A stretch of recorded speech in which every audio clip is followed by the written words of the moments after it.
Look, this project is really interesting because we're going back to a very basic question. And the basic question is this, what explains this lack of collaboration between the state and NGOs? What we see is a very simple puzzle. We have the state that's retreating from social welfare services.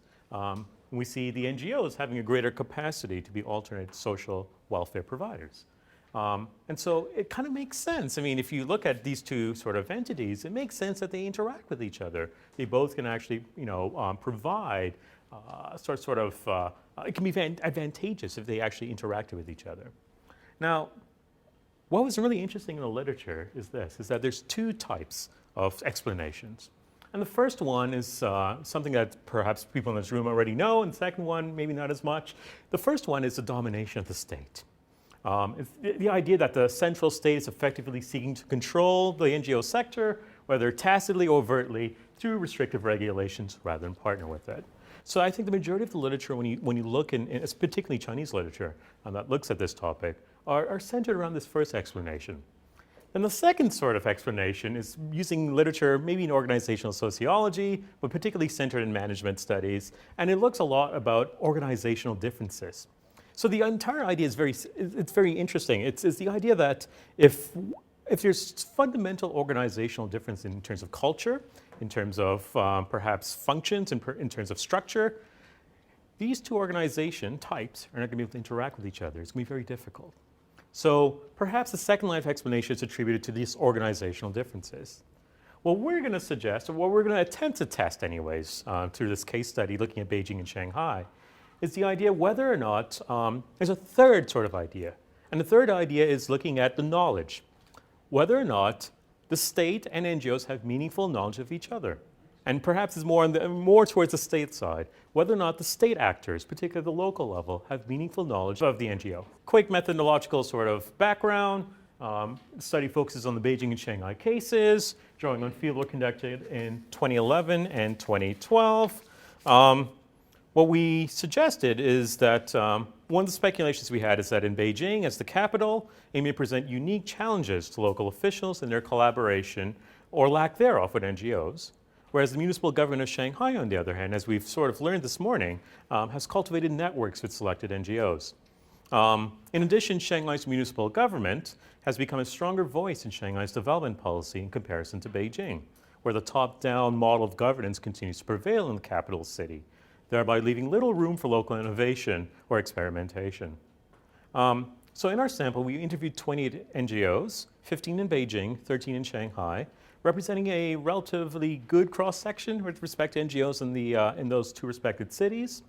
A good cross-section in terms of material power, so it means the size, the budget, the ability to acquire more resources. In terms of symbolic power, the ability to have legitimacy in their statements. In terms of interpretive power, that is their ability to bring expertise to the fora and interpret, quote, social facts. And geographical power, whether or not they're locally or have regional or international branches. The NGOs interviewed had a budget between $1,590 very small, to $6.35 billion per annum, with the average NGO interviewed having a budget of about $78,000 US. Most NGOs interviewed had secured their financial resources with the aid of domestic and international funding support. One NGO, we just call it PH. I'm sure everyone could figure out if I start talking about PH, remains entirely self-funded by its founder. The NGOs in the sample have an arithmetic mean of 8.5 years of operation, with a range between 2 to 19 years. Nearly half of our NGOs are registered with an accompanying government sponsoring agency, the other half registered as businesses. So although we acknowledge this is not a national sample, we do think it's a sort of a depiction of the increasing involvement of the local state in the work of the environment of NGOs in two of China's most important cities. Now, for those of you who are not sociologists or in management, I'll give you a quick background on institutional theory, or neo-institutional theory. We were trying to figure out a theoretical framework to analyze this. And we'll go back into the literature and dig it up again. And so neo-institutional theory is trying to figure out how organizations copy each other.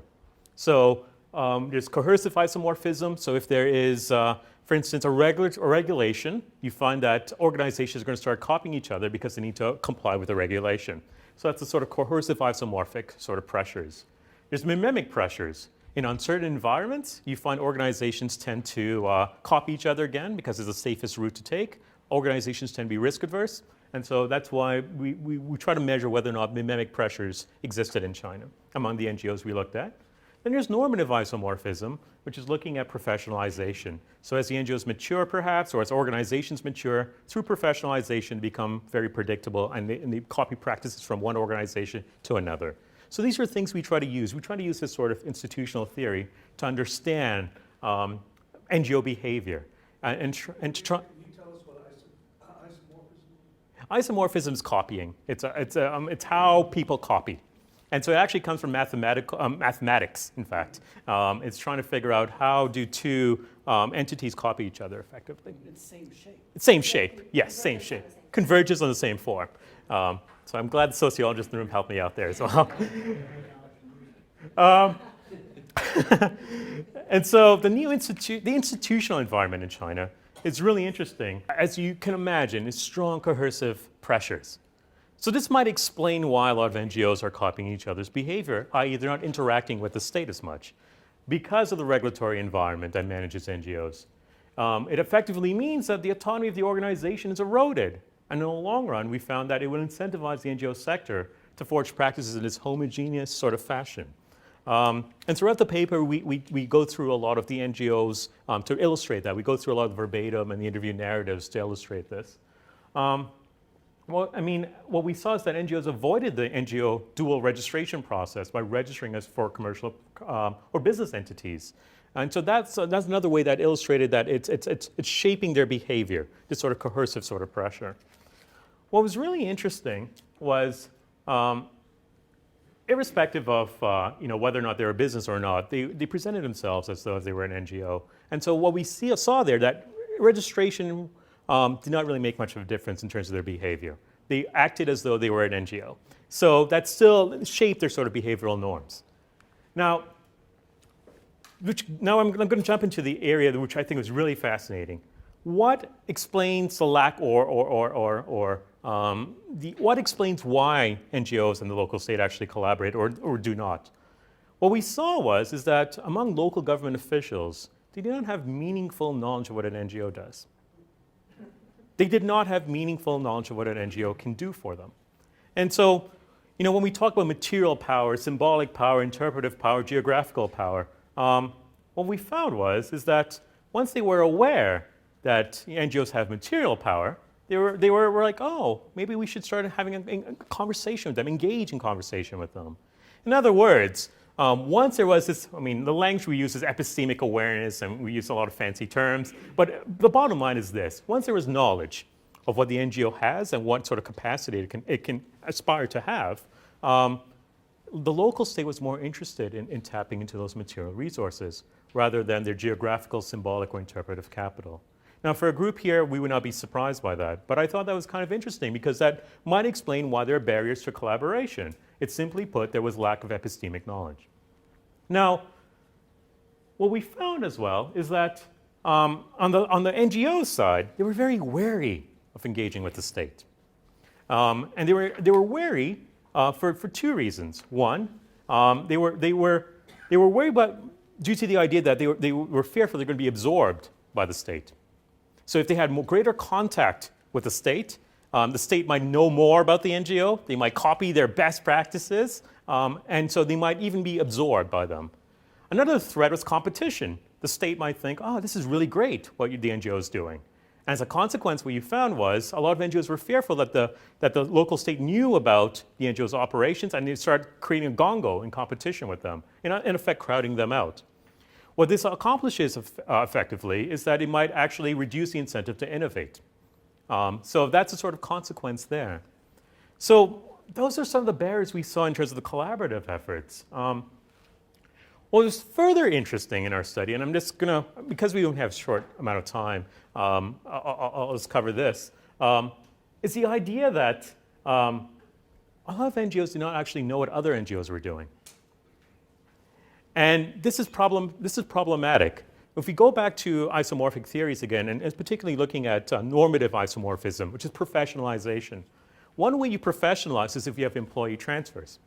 Among every NGO we interviewed, and even in a greater sample that we were looking at other cities that we did this summer, very seldom do we find NGOs actually have employee transfers. In other words, very seldom do we find that an employee working in an NGO now worked in an NGO beforehand. Why that's significant is because they're not able to transfer the knowledge gained from previous NGOs to the current NGO. In other words, you're not able to have normative isomorphism. You're not able to have that mimicking sort of procedures because there wasn't that previous organizational experience. So NGOs don't know about each other, even at the macro level and at the micro level. And so we're a bit worried then. We were a bit worried that you're going to have greater collaborative efforts with the local state and NGOs, just for the simple sake that they're not aware of the modeled NGOs who are collaborating with the local state. One of the issues, as I said, is that there's little awareness of what other NGOs who are successful in collaborating with the local state is. Moreover, you don't have the employee transfers. So there isn't that transfer of knowledge. And so that explains a barrier why you're not finding as much collaborative sort of opportunities between the local state and NGOs there. So I talked about risk of competition absorption. One of the things that I want to highlight, particularly from this slide here, is that the smaller and potentially successful ones were the most vulnerable. And that is, they were more wary. We talked about trust earlier this morning. It was the smaller NGOs who we spoke to actually reported lower levels of trust with the state. And it wasn't necessarily, and you have the way you define trust has to be disaggregated. The trust that we're talking about here is that they were aware that perhaps they need to work with the local state in the long run. But in the short run, if they actually engage with the local state, again, that idea of absorption and competition was something that was continuously in their minds. Many NGOs actually gave examples of which we both talk about in the paper, in which NGOs who did collaborate with the state or had greater contact with the state found that they were absorbed or they were in competition and they were crowded out in the end. So small NGOs are the ones who are particularly vulnerable in that respect, which makes up the majority of NGOs in China.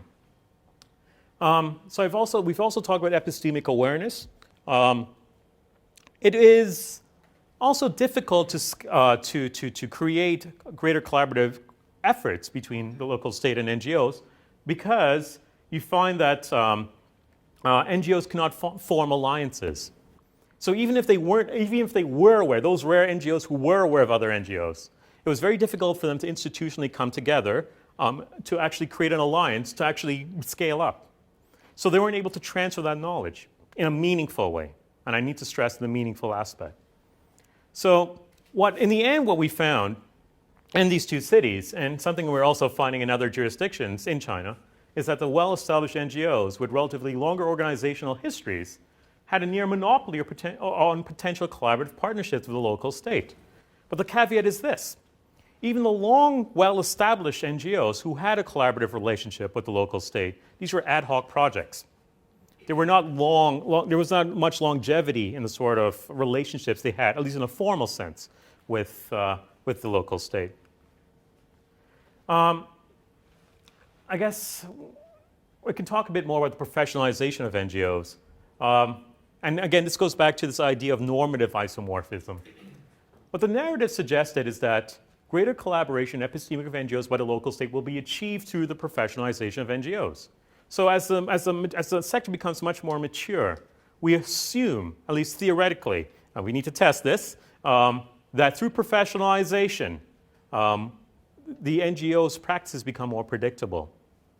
And through greater predictability, we assume, again, theoretically, that the state will be more willing to engage with the NGO.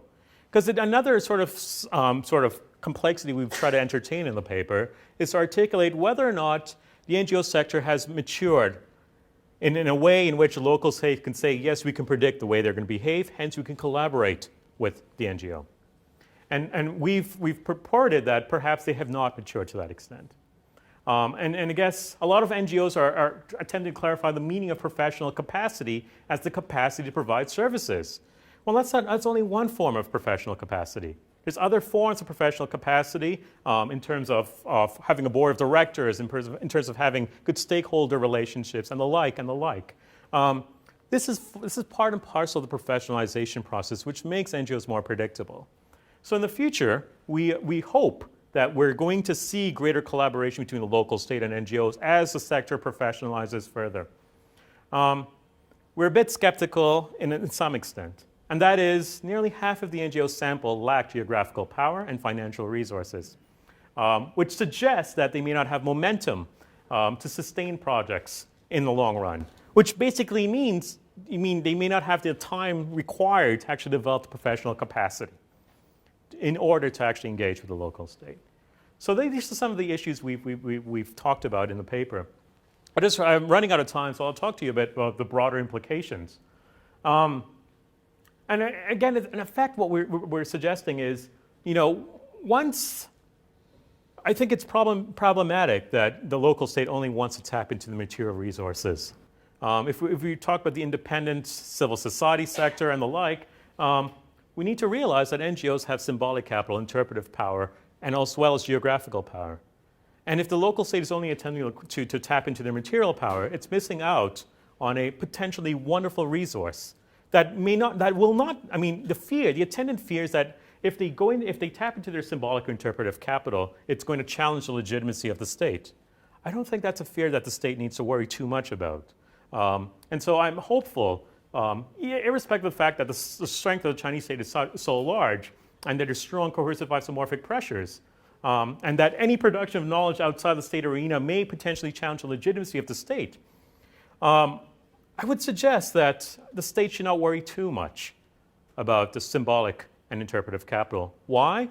Because I think, and this is something we talked about in a different paper that's in the Journal of Contemporary China? Yeah. Then that looks at this idea of tacit and overt sanctioning. What we're seeing is that previously the state overtly sanctioned the space in which CSOs or voluntary organizations operated. It's now tacitly doing that. And so there's a shift going on.